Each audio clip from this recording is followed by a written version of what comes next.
I started to realize that there was this kind of blind spot that leftists had to the injustice of abortion. My views as a leftist continued to grow and develop, but my hatred for the practice of child killing in this country also grew. You're tuning in to Unorthodoxing, the political talk show where uncommon politics finds common ground. Every week, you'll get news analysis from Mike Vick, an activist in the progressive pro-life movement, with 20 years of experience in politics and journalism, as well as interviews with outside the mainstream guests you won't see on the nightly news.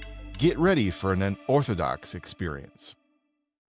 Well, welcome, friends, to the first episode of Unorthodoxing. I'm your host, Mike Vick, producer of the Nuclear Option podcast and executive advisor to Pastor Chris Butler of the Center for Christianity and Public Life. I'm a member of the American Solidarity Party's national and Illinois state leadership teams and co-founder of ASP's Liberation Caucus. Every episode, I'll bring you my views on the news of the week, as well as an interview with a political activist whose views fall somewhere outside the kinds of people you'll see on most political talk shows. Now, they won't always share my views on every topic, but I'll always work to find common ground and provide you with a friendly discussion.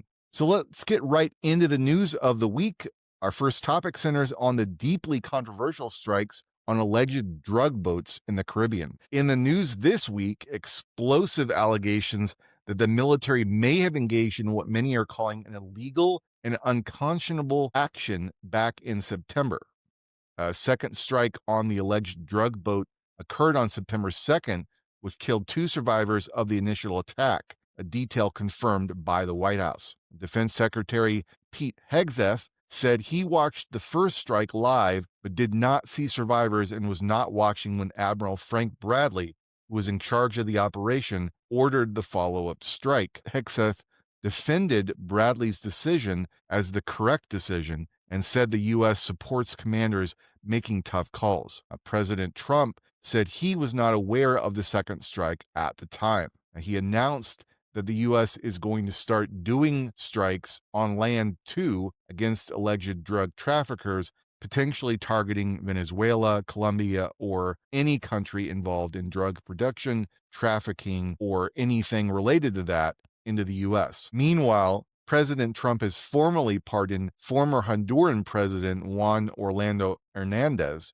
This action erases a major U.S. drug trafficking conviction for Hernandez, a one-time U.S. ally.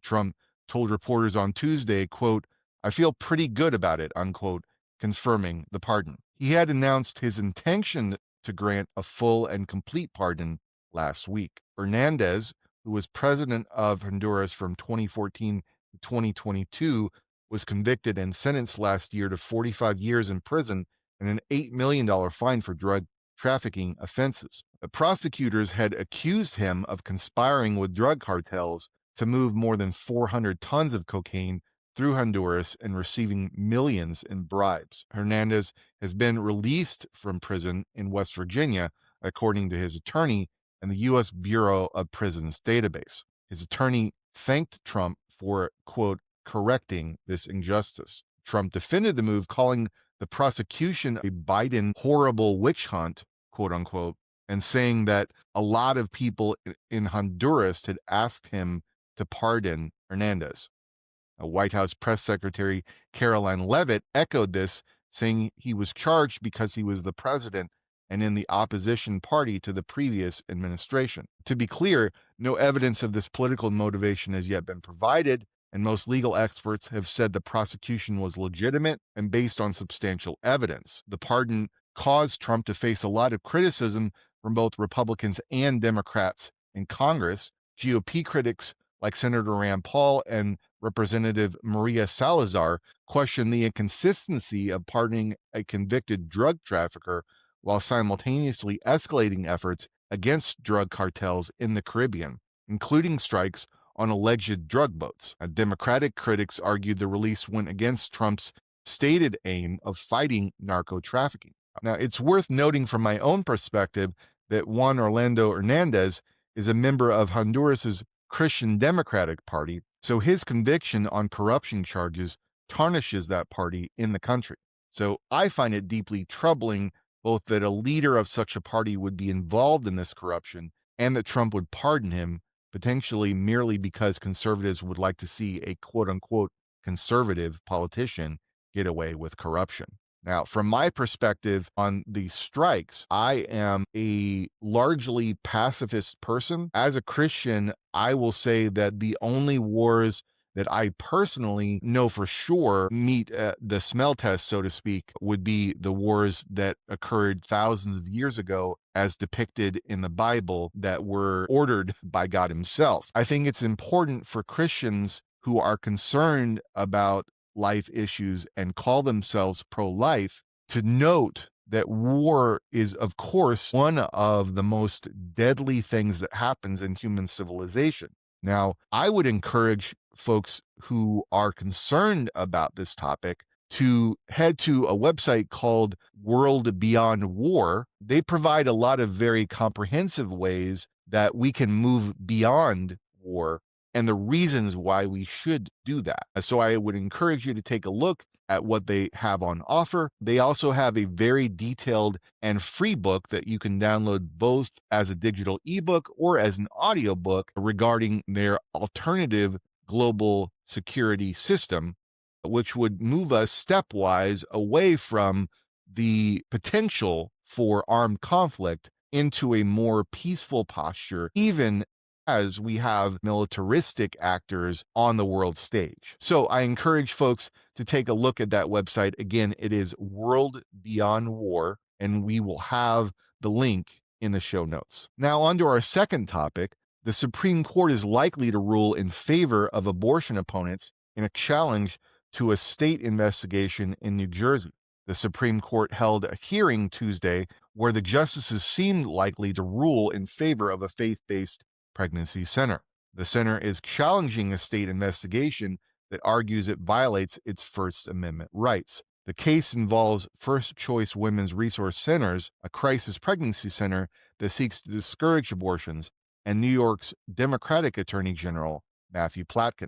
New Jersey's Consumer Protection Division sent a subpoena to First Choice seeking information, including details about its donors. New Jersey is one of several Democratic-leaning states probing whether these centers mislead women into thinking they offer abortions to steer them toward carrying the babies to term. The center argues that the demand for donor lists is an unconstitutional government overreach that threatens their First Amendment rights, and that they should be able to challenge the subpoena in federal court. Interestingly, both the American Civil Liberties Union and the Conservative Alliance Defending Freedom support this First Amendment argument. The state argues that the information was only to be used to ask donors if they had been deceived about the center's services. They contend that free speech rights are not at risk because the group has not yet been required to turn over any information, and enforcing the subpoena requires a court order. Now, the court's majority, including Chief Justice John Roberts and even liberal Justice Elena Kagan, appeared very skeptical of New Jersey's argument. Roberts questioned if the disclosure of donor information would negatively affect future donations, and Kagan suggested an ordinary funder would not find the subpoena reassuring.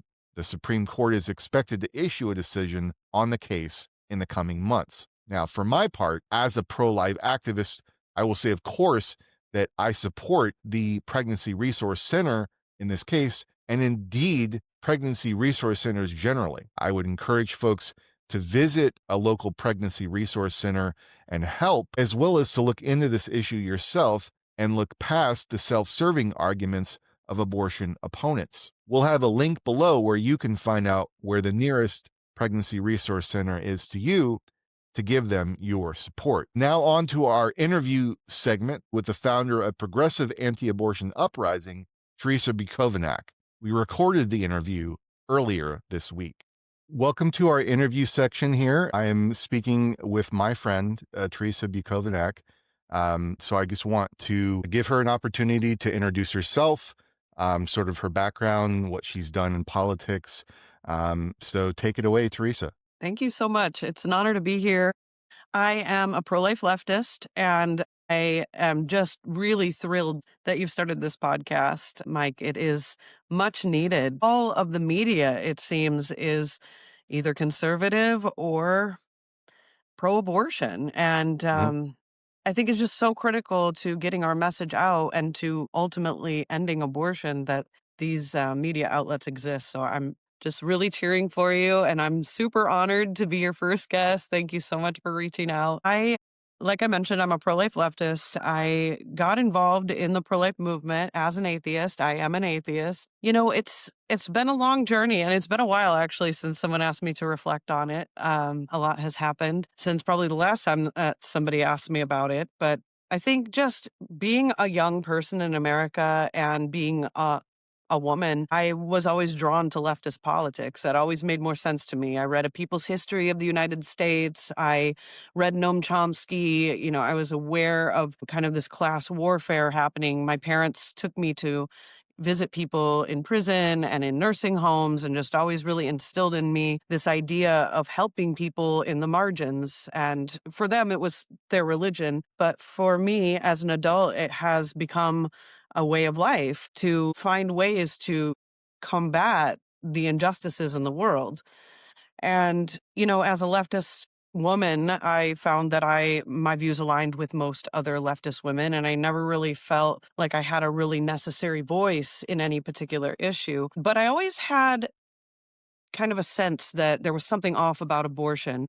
I remember a friend early on saying to me, like, how can you care about the dolphins and not care about unborn children being killed in the womb? And I had always had kind of this sensitivity to animals and what their experience was and the oppression that they faced. But I hadn't really thought about the unborn as an oppressed group prior to that question. And I brushed it off, I think, at the time. But over time, I was exposed to images of the reality of what abortion was. And then eventually in my life, when I became an atheist and when I became an animal rights activist, I started to realize that there was this kind of blind spot that leftists had to the injustice of abortion. That seems so obvious to me when you just dig into it a little bit and look at the pictures and learn about the very eugenic and racist and Nazi roots of the abortion industry itself. So I just felt emboldened in kind of those early years of the internet to talk about these things online. And I found a group, Secular Pro-Life, and they're still doing amazing work. I'm so proud to still be part of that organization. But representation matters so much. People are not going to step out and be the first one to ever say what they're saying. It's too scary. It's psychologically very difficult hurdle to get over. And I realized that if I could be that representation for people, and because that representation existed for me and it helped draw me to secular pro-life and to realizing that I was a pro-lifer, that I could do that for other people, and particularly people on the left. I spent 14 years living in the city of San Francisco and a little bit of that time in the city of Oakland, California. And my views as a leftist continued to grow and develop, but my hatred for the practice of child killing in this country also grew. And so I founded Pro-Life San Francisco and, tried to get a group of locals together to try to address this injustice to this highly pro-abortion community in basically the most pro-abortion city in the world. And so that's how it all got started. Then the 2020 election came along. I was going around with Democrats for Life of America, bringing the banner to every state and just trying to mobilize pro-like Democrats and realizing that this is a community-based issue, is a broader political issue as well, that there is an effort to eliminate pro-life Democrats from the political sphere, as we know. And I feel like in order to end abortion, we have to fight against that with everything that we have. In an answer to that, after the election, I founded Progressive Anti-Abortion Uprising, also known as POW. And we made, the discovery of the Justice for the Five Babies, which are the 5 late-term aborted babies that Lauren Handy and I recovered from an all-term abortion center in Washington, D.C. And Lauren later spent a year and a half in federal prison along with Herb Garrity and others for a nonviolent protest at that same clinic 2 years before the discovery.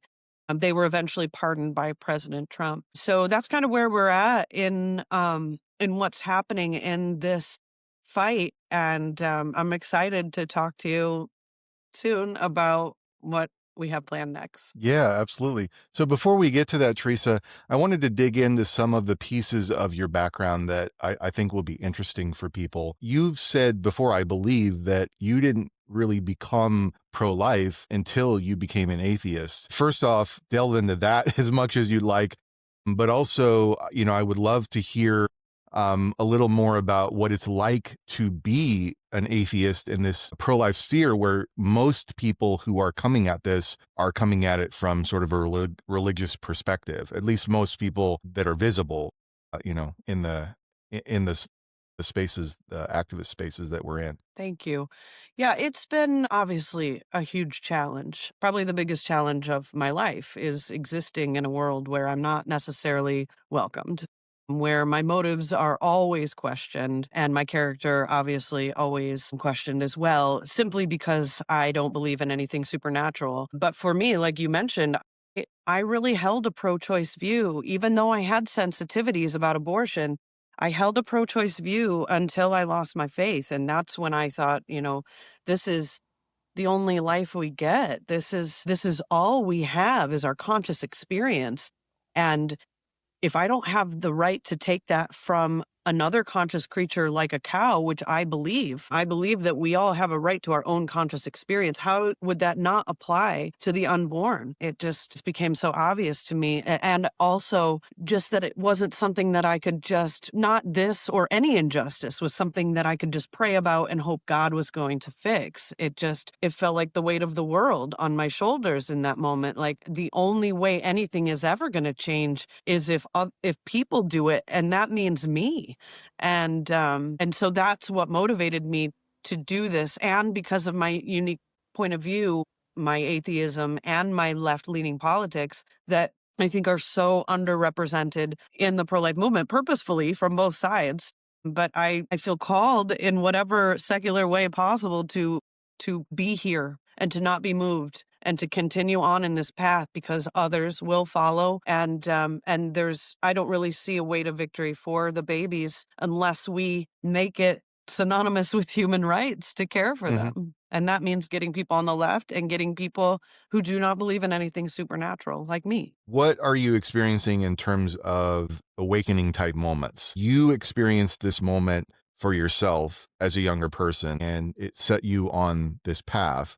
In some ways, you and the organization that you've built has been that for other people. So knowing that no one is perfect and you're learning it as you go along, I'm curious about maybe people that you've encountered who were already in this process of awakening to being pro-life on the left, or people maybe that you've encountered who hadn't thought of it that way but were willing to listen to you and to other people within POW because they didn't have that barrier of this person is a deeply conservative Republican. They don't share my values on any other issue. So why should I listen to them? Yeah, we have those experiences all the time, whether it's through secular pro-life, Progressive Anti-Abortion Uprising, Democrats for Life. People feel like they're alone, or they just feel like they've never heard a pro-life argument before. Oh, I've never heard it like that before. It's like, yes, you have. You just heard it from someone that you automatically disagreed with. So we know that the content that we're making and the visibility that we're able to create is making a difference because it's coming from a leftist point of view. Like the Justice for the 5 Babies, for example, they couldn't put that right-wing extremists. We're very obviously leftists and we're exposing a very obvious injustice. And I know several people who have come to work with us because they saw pictures of the 5 babies and saw our name attached to it and realized this isn't a political issue. This is the most basic human right to not be unjustly killed that we're fighting for. Right before we get to what you're doing this week, I wanted to hear a little about your experience running for president, which is a huge thing. Not very many people do. So, what was it like running with your politics in a Democratic Party primary? Do you have any electoral aspirations in the future? So, just share about that. I think that would be great for people to hear about. The answer is yes to everything. Running for office is going to be so important for this cause going forward, not just for me, but for everybody listening. It's just a name and filing paperwork, and all you need to do is run for office, and you can run uncensored ads on TV everywhere in America. It sounds too good to be true, but it's not. I proved it with my campaign. I ran ads on Jimmy Kimmel. I ran ads on Jimmy Fallon. I ran ads on The View, on nightly news. And I showed these pictures of the five to an audience of nearly 30 million people, and with very little funding. Like the ads themselves were between $450 and I think like $1,200. So it's totally doable. And if you are out there and you want to run for office, all I need is your name and the paperwork, and we can run an ad, and you just say at the end, I approve this message. That's it. You don't have to campaign. You don't have to raise money. You just have to be willing to be the candidate so that we can show America what abortion looks like. We are being censored out of existence. People don't even know what a dead baby looks like. They don't even know what they're supporting. And the pictures of abortion victims have been so censored in our society that we deny the reality of it and of them. And so I'm asking whoever's watching this, please consider running for office. Get in touch with me at Terrisa Lynn on Instagram. Let me know if you are interested in putting your name down for something like this, and we can make a massive difference in how people vote and the popularity of child killing in this country. And yes, I'm going to run for office. I'm going to run in 2026. I'm going to run in New Jersey for the U.S. House of Representatives so that I can run ads against AOC in New York. And then in 2028, I assume she will be running for president. I will run for president again. That's fantastic to hear.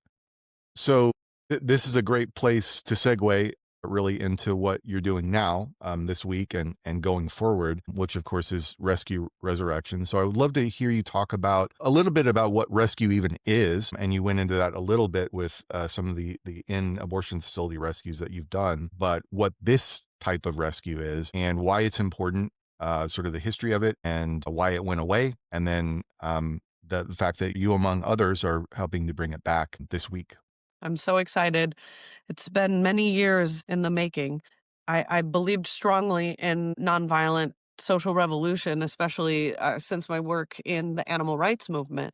And when I kept wondering, why don't we have a direct action movement in the anti-abortion space? But I found out later that there had been. In fact, it was the largest peaceful civil disobedience movement in the history of our country. And it was an anti-abortion effort under the name Operation Rescue. And there were rescues happening before then. There's a whole 10-year history of rescue prior to the advent of Operation Rescue. Operation Rescue, led by Randall Terry, became huge. It became a household name. They were on Oprah, 60 Minutes. It was on the nightly news.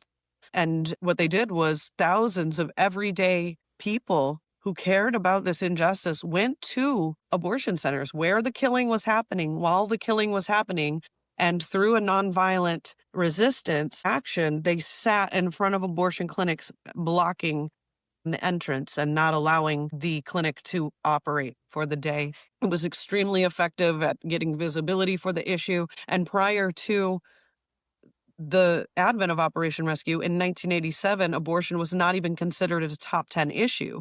But after Operation Rescue came along, and they're getting tens of thousands of arrests for peaceful protesters, that just completely changed the situation. And by the exit polls in 1988 election, abortion was the number one issue in the election. So we know that direct action works. And since 1994, there just has been very little because of a federal law that was enacted in 94 called the FACE Act. It was intended to stop Operation Rescue, and it essentially did. People were afraid of doing serious time in federal prison, and it essentially broke the back of the movement. But because Trump has recently pardoned my friends who were imprisoned under a FACE Act violation, the DOJ has said that they aren't going to prosecute FACE, at least for 4 years.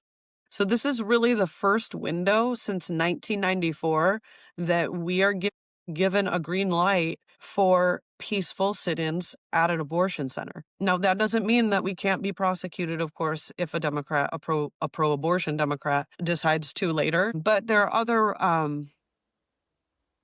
other ways that we can make this less risky, at least in the beginning, because of course we want to escalate later if necessary. And so one of the ways we've decided to start is to start in a place like Memphis, Tennessee, where abortion is technically illegal, but Planned Parenthood is still operating. And they're still helping girls and minors cross state lines in order to kill their babies. They're giving them gas cards. They're helping them make arrangements. And there are no state level FACE laws here in Tennessee. So we've decided, Anti-Abortion Uprising, Terrisa, some other activists, as well as Randall Terry, are partnering together to actually do a major relaunch of nonviolent civil disobedience on behalf of the babies in 30 years. This is going to be a huge rescue reunion.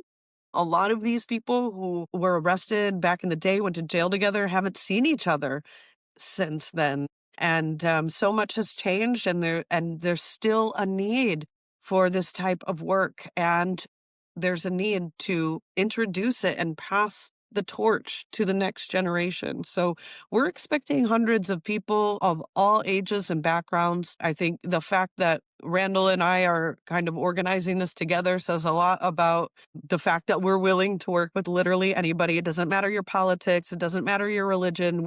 Randall says, come save a baby for the reason of your choosing. Like, we don't care what's motivating you. Just come save a baby with us and help us change the world. So I really want to invite everyone to this event. There's going to be a variety of levels of risk. Not everyone will block. And if you are interested in just coming to observe, we would love that.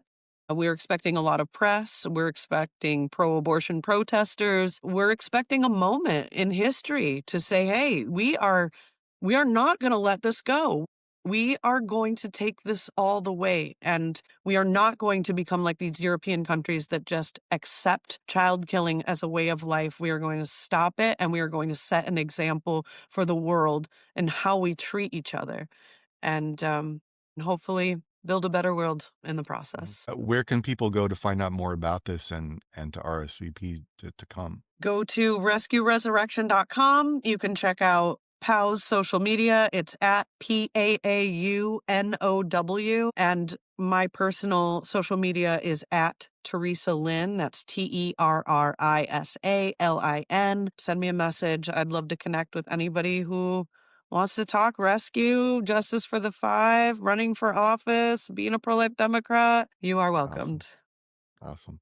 Well, Terrisa, thank you so much for taking the time to talk with me. As I told you privately, you were my dream first interview. So I'm so excited that you enthusiastically and immediately said yes to that. And, hopefully this can get out far and wide to folks.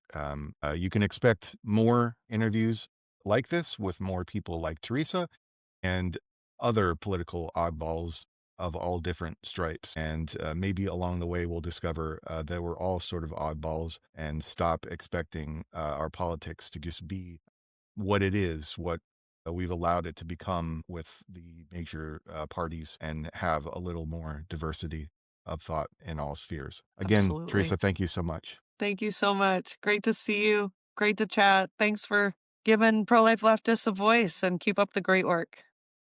Thanks again to Terrisa for being our first guest. You can find Unorthodoxing on YouTube, Apple Podcasts, Spotify, and Substack.